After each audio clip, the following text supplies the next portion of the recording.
I don't know anything about Austria besides the fact that the dude that ran the lead on the that unfortunate event that took place in Germany was Austrian. And then outside of that, I know that Arnold, the bodybuilder, was also from Austria. That's about it. But we're going to be getting into 10 surprising facts about Austria, and that's all that needs to be said. There's this quote here. It says, "I would definitely return to Austria. They were good. They were all good experiences for me, but definitely Austria because there were some ancient Celtic sacred sites that were in the forest that were quite beautiful."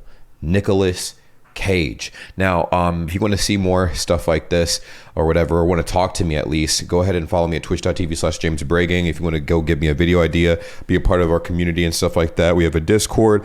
I'll link both down below.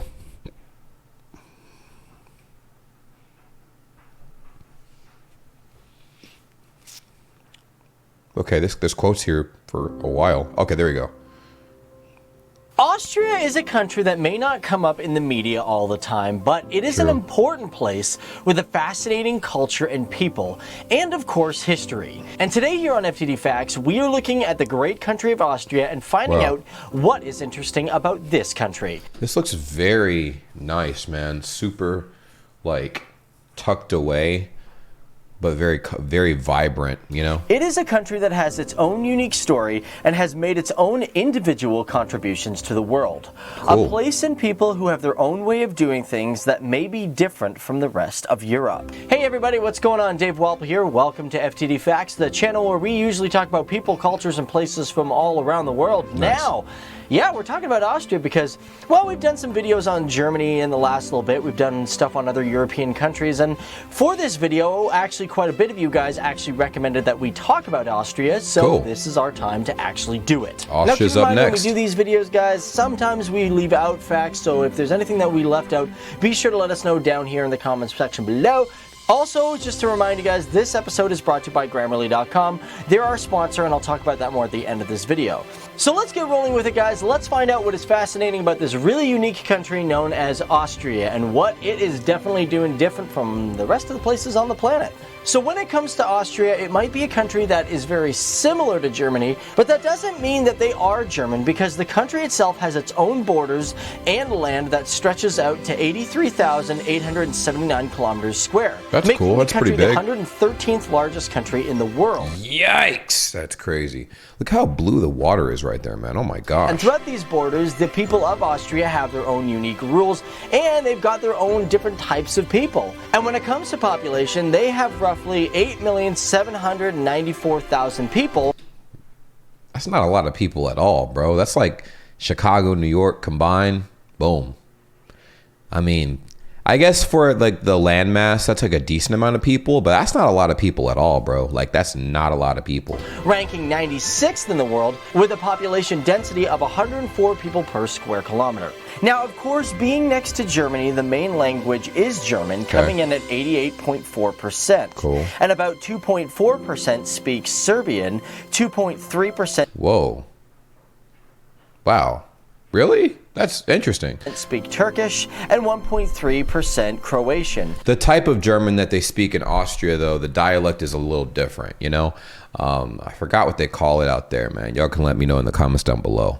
But that's from what I've heard. I could have heard it wrong, but you could let me know if I'm wrong. And of course, there are many other different languages that are under the 1%. However, with all these people combined, approximately 81% of all these people are straight up Austrians. Wow. So that's just a basic idea, guys. When you go, oh yeah, you're probably from Germany. No, they're different. Austrians are different from Germans. Now, we did talk about land size, but when it does come to the land, Austria is known to be a very mountainous country, with most of the country being a part of the Alps. And actually about only 32% of the country is under 1,640 feet above sea level, which basically means most of the country is up very high. But what is the highest point of Austria? Well, that goes to Mount Großglockner, which is the highest mountain in Austria. Coming in at 12,461 feet, she is actually the highest point in the Alps east of Brenner Pass. And although people have been living in Europe for quite a long time, and a lot of Europe was discovered way back in the day, this mountain was not documented until 1561. So with all these people living up in very high mountainous areas, one thing that Austrians are known for is alpine alpine skiing. What is alpine skiing? Well, basically it's downhill skiing. That's right, taking skis and going downhill. It's my favorite thing to do. As a matter of fact, the people of Austria are known from all around the world for being great downhill skiers, with skiing being the most prominent sport within the country. And one thing that's really important about skiing, Austria is pretty much the place where it invented modern-day alpine skiing. You know what's crazy? What's his name? Fabio Wibmer. I've seen a lot of videos of him. He does like a lot of biking stuff. He's Austrian, I'm pretty sure, and he I think has done some skiing as well. You know, it's remarkable. The video footage of like him doing like all the little tricks and stuff over there, and then I guess like in the comment sections of the video that I've reacted to of Fabio Wibmer, people are like, oh yeah, actually skiing has been a big thing here for forever. You know what I'm like, what the heck? I mean, I'm not sure if you guys invented skiing, but that's insane. There's a huge skiing culture out there. This is because the design for steel edges on skis was invented in 1928 in Austria. Oh, I didn't know that. When it comes to skiing, one thing that's really amazing. Look at how vibrant that is, man.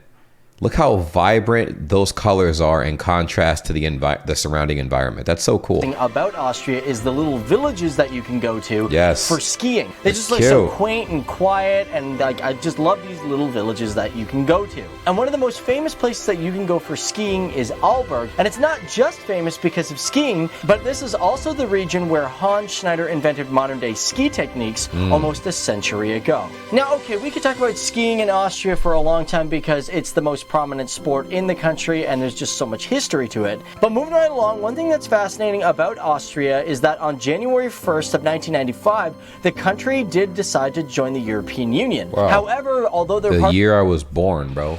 The year a lot of us watching this video were born.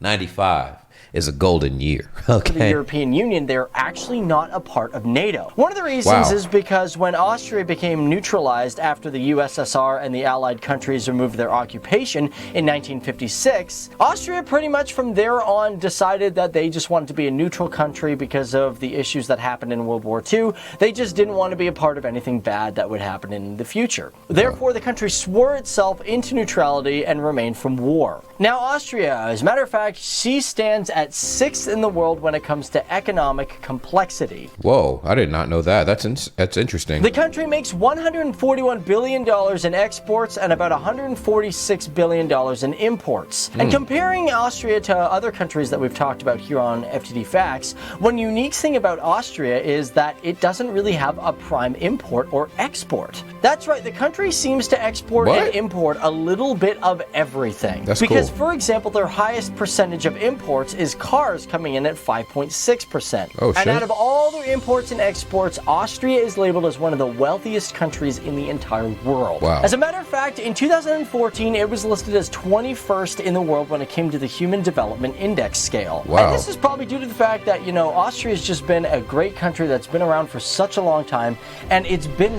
Honestly, it's crazy, and I'm not sure how true what this next statement I'm about to make is, but I feel like Austria has always been overshadowed by Germany in some way, shape, or form as far as how the rest of the world views Austria, right? Like, really, Austria is just in the cut, minding its own business. I mean, and it's cool. I feel like that's like kind of what they want to do. They just want to be like by themselves, tucked away. Now, like I said, minus the event of WW2, where we had a person that was himself Austrian. I mean, that wasn't the representation of the whole country, I don't think. I mean, I have to go look back into that. But yeah, like that was a huge proponent of the whole thing. Yeah, you know what? I feel like at the time, like Austria was heavy. Like I listen, it's been a minute since I've dove into like that topic, but that's all I really knew. I at least about all that and stuff like that. And I remember people were saying, well, Austria didn't get any of the blame at all. That's kind of weird since the whole thing was kind of going on. But anyways, my whole thing is that, yeah, aside from that situation, I haven't really heard Austria mentioned almost at all for anything. I mean, it's literally been tucked away. It's like, I mean, have you ever heard of Finland? I mean, Finland, I hear like through other people maybe reacting to Finland videos and stuff, but outside of that, I don't know anything about Finland besides the fact that it's very peaceful for the most part. I don't know.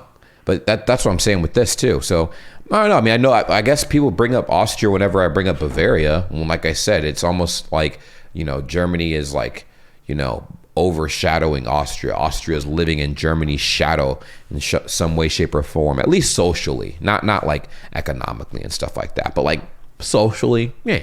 You know? Such an important place when it comes to history. And diving into this history slightly, when we talk about the country's flag, it is actually one of the oldest in the world. Although it was officially adopted in 1918, the style of the flag has been thought to have been adopted by the coat of arms of the Babenberg dynasty, which is roughly around the 12th and 13th century. And diving even further into this country's past, the country has had multiple days in history of independence, even dating back to 976 AD when it became the Margraviate of Austria. But however, its official year of foundation was in 1804 when it became known as the Austrian Empire. Wow. As well as diving into their history, Austria is a country that has provided a lot of great musical composers from the classical era. Oh. You have great composers such as Mozart, and even though Mozart is Austrian, bro? I thought he was German, bro. I didn't know he was Austrian. That's crazy. Beethoven was born in Germany, he lived in many years in Austria composing music. And on top of that, there's also Johann Strauss, Joseph Haydn, and Franz Schubert. And the reason for this is because Vienna was such a huge, important center or hub for music way back in the day. And actually, if we're going to talk about Vienna, we should probably mention some really cool, interesting features about this place. For example, it is home to one of, if not the world's largest emerald. This is the emerald. Bro, this looks beautiful as hell. How much is this worth? He's probably about to like mention how much this is worth, but what? I guess emeralds are a thing, but you have to understand, I thought emeralds were like kind of like a mythical thing. I didn't think they were actually a thing, dude. Argentarian, which is 2,860 carats, and it might have been carved out of a Colombian mine in 1641, but it is now. There weren't wars fought over this? There were not wars fought over this piece of beauty right here? Oh my goodness. On display at the Imperial Treasury in Vienna, Austria. And also when it comes to Vienna, the city itself is pretty much completely a UNESCO zone. Although Austria may have 10 UNESCO zones all over the country, with 9 of them being cultural and 1 being UNESCO natural, which basically when it comes to its natural zone, that's the primeval forests of the country. Vienna is listed as one of the most important cities and listed as a UNESCO zone because of its importance in history. And one thing, as we mentioned before, it just was a place that provided so many great composers in history. And to break it down, when it comes to Vienna, about 371 hectares or 3.71 kilometers square of the city is considered a protected UNESCO zone. Of this city, about 75% of it is owned by individual people, and 18% of it is publicly owned, while 7% is owned by the Roman Catholic Church. And you know what? I don't really want this video to just be focused on Vienna, but there is one thing that Vienna does have that no other country can ever claim, and I mean, Austria can claim it too because it's, you know, within Austria. And that is the Tiergarten Schönbrunn Zoo, which is the world's oldest zoo. And not only that, but it's also special because it's one of the few zoos in the world that can house the giant pandas. As well, Austria can claim that this zoo had the first panda to be birthed by natural insemination in all of Europe. What? And this was baby panda Fu, which happened on August 23rd of 2007. And on top of that, Austria can also claim that they had the first elephant born in captivity on July 14th of 1906. Wow. However, as for the zoo itself, it opened in 1752, like I said, making it the world's oldest zoo. But one thing that's really fascinating about this is that there was also a zoo that existed since 1540 in the same grounds before this zoo was ever created. What? So this place was just destined to have a zoo there. I don't know.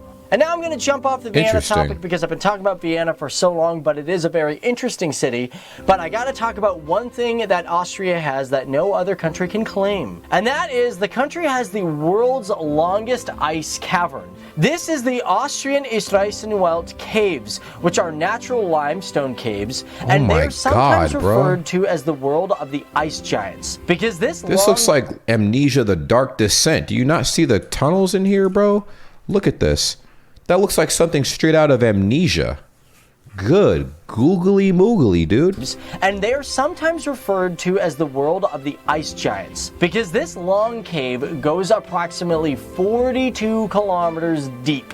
And although it was officially discovered in 1879, locals did know of the cave before, but they refused to explore it because they thought it was an entrance to hell. Either way, this fascinating natural structure attracts over 20,000 tourists a year and is really quite an amazing thing to see. So was Austria like a hyper-religious country as a whole at some point in history? Or has it always been pretty much like, you know, mellowed out when it comes to the religious aspect of it? Like, what's the primary religion for people in Austria, you know? That is just a look at the great country known as Austria, a country that there is just not enough time to talk about when it comes to not only its culture, but its history. Which reminds me, guys, if we forgot anything, be sure to let us know down there in the comments. Well, ladies and gentlemen, boys and girls, that's pretty much it.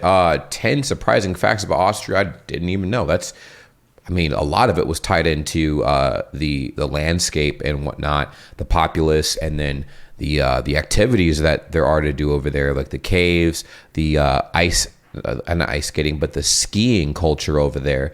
I mean, it's insane. I mean, it's very mountainous, so that makes sense that they have that available, you know. But bro, this is like, I've learned something new. I've definitely learned something new. Let me know what you guys think in the comments down below. Catch us live on twitch.tv/JamesBray. Link will be in the description down below. Peace.